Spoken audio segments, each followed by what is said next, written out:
and welcome to Timed Out with the sporting news. I'm here with Lachlan McKirdy, and we're going to try and get through some of the big topics of the week in a fairly short amount of time. We're going to have 3 minutes before we're timed out.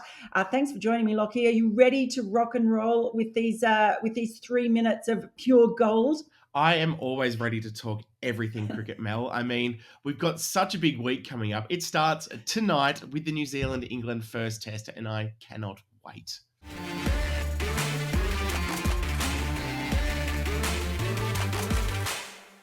That is our first topic today. It is England versus New Zealand. Start the clock. Start the clock. We're going. Right, we're going. So big test. First time that New Zealand have played at Lord's since, of course, that dramatic loss, if you call it loss, at the 2019 World Cup. And first test that they've played there against England since 2015 brings back bad memories for me because before that test, I was whacked on the back by a Tim Southee hit and it went viral. But, probably the biggest thing I've ever done. But it's huge, isn't it? There's so much to look forward to in this because there's a lot to look out for England with none of the IPL players. So who are you looking forward to seeing? Well, I mean, we can't really go past Jimmy Anderson. I mean, all the talk is about whether he's going to be coming out for another Ashes series. And of course he's going to be on the plane. There's no way that England can't pick him. And hopefully he can get a really good summer under his belt over there in England, starting at this first test at Lord's. Well, just about to equal Alistair Cook's record for appearances and closing in on 1,000 test wickets, which is incredible that he can do that in this day and age. Well, that's one of the new faces, of course. It looks like James Bracey and Ollie Robinson could be turning out for England, which is a lot of interest there. And maybe Devon Conway for New Zealand. New Zealand, well, that bit of a patchy record away. I think they've won 9 out of their last tests away from home. But of course, brilliant form at home to actually get them to the World Test Championship.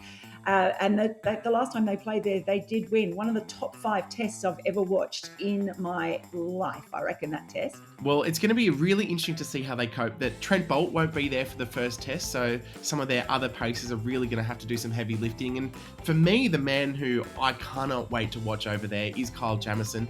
He's played 6 tests, but they've all been in New Zealand. But if you look at his stats, he could be on track to be the best cricketer in the history of the world if he keeps it going. He's averaging 56 with the bat, and his bowling average is 13.2 or something crazy like that.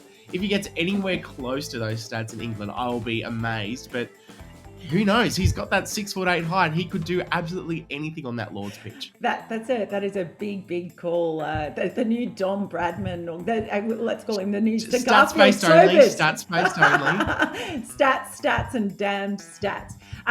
Huge. And of course, this is the build-up, in a way, to the World Test Championship. Great opportunity for New Zealand to actually get some match practice under their belt. They won't be seeing this series as practice, of course, but that is huge for them, having these 2 tests before the World Test Championship against India. How are we doing for time? I'm worried about time. We've got 15 seconds still. I mean, that's pretty good. My one other thing, Kane Williamson, I'd love to see him prove a point in England. I think he only averages 30 over there in about 9 innings.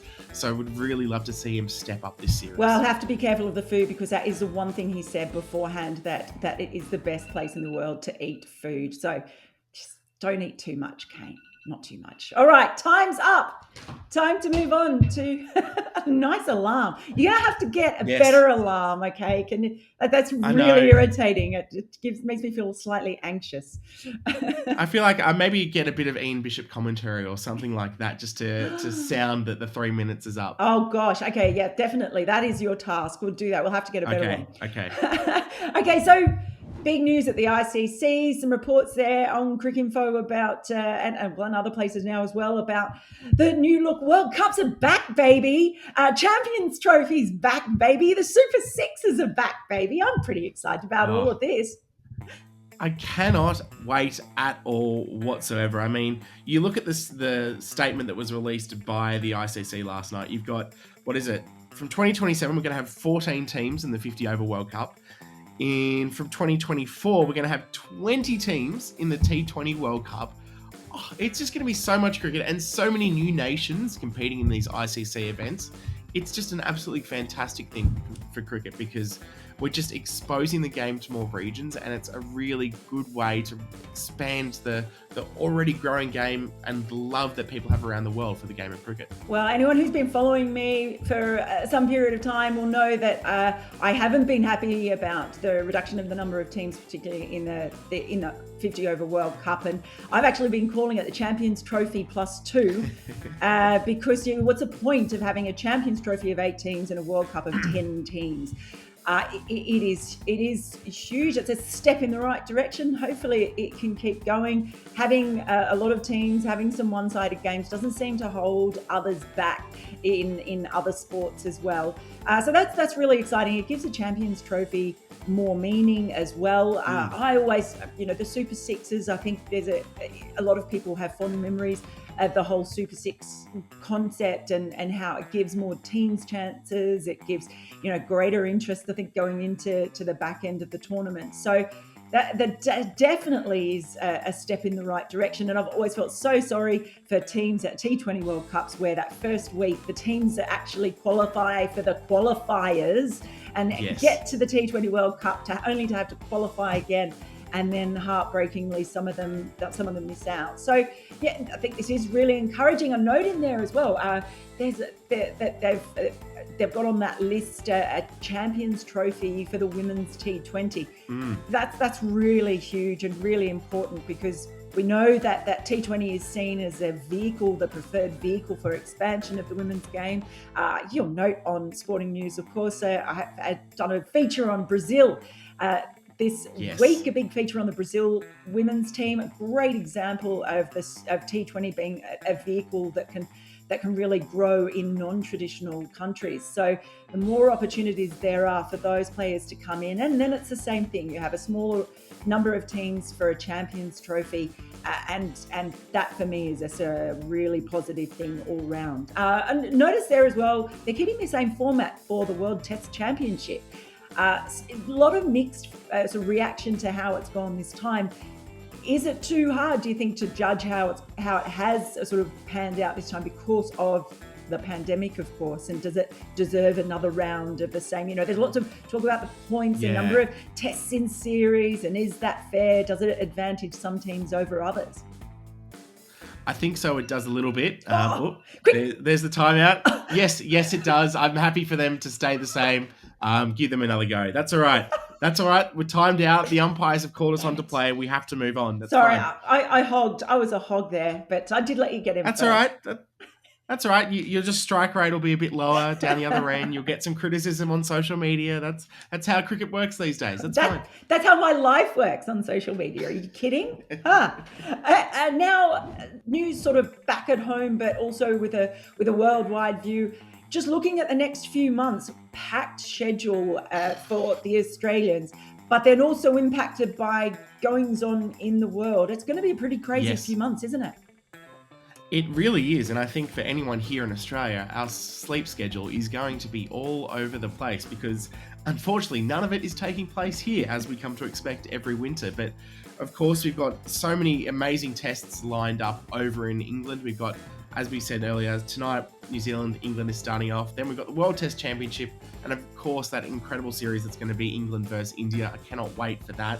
We've got, IPL is going to be starting soon, but you've got to throw in the 100 there as well, the T20 World Cup later in the year, and of course, Australia finally has some internationals. We have the West Indies tour and a Bangladesh tour, as long as they all still go ahead. So, look, there is so much cricket to be played, and hopefully we'll be seeing plenty of Aussie in action in each of those tournaments, except maybe some of the test matches currently. Well, yeah, that's true. But I guess a big key is it's just going to be management if you're looking from the Australian point of view of those Australian players, particularly those who are multi-format players.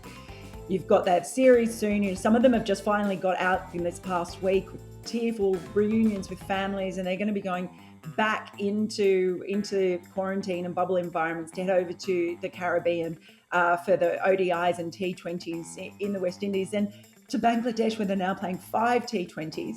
The whole rescheduling of the IPL has really thrown up a bit of an issue for a number of tournaments around the world, including the CPL, and trying to cram that in before the World T20 obviously affects the availability of players who've signed those very lucrative deals with franchises, but who also might be required for duty with the Australian team.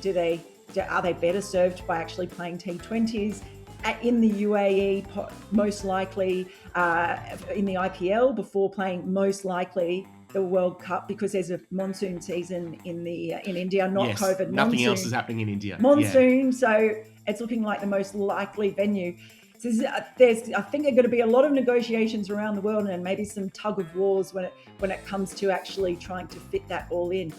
I'm a little bit concerned about how the pitches will hold up in the UAE. Great staff over there, but even though the IPL was played over there were a lot of games played over there, 60 something I think last year. But if you've got the 30 odd games remaining in the IPL, then plus the T20 World Cup, by the time you get to the sort of latter stages of the T20 World Cup, how will those pitches be holding up? They're going to be slow, and I mean, those spinners are going to come into play then, that's for sure. They're going to be similar to what we saw, I think, in that Australia-New Zealand T20 series. The likes of Ashton Agar, Adam Zampa, Glenn Maxwell certainly going to come into play there. Okay, that's time's up. The alarm is off. Time's up on that one. And our final topic of the week, well, it's another one I've been writing about this week, is Cricket Australia has a new CEO after possibly the longest job interview ever.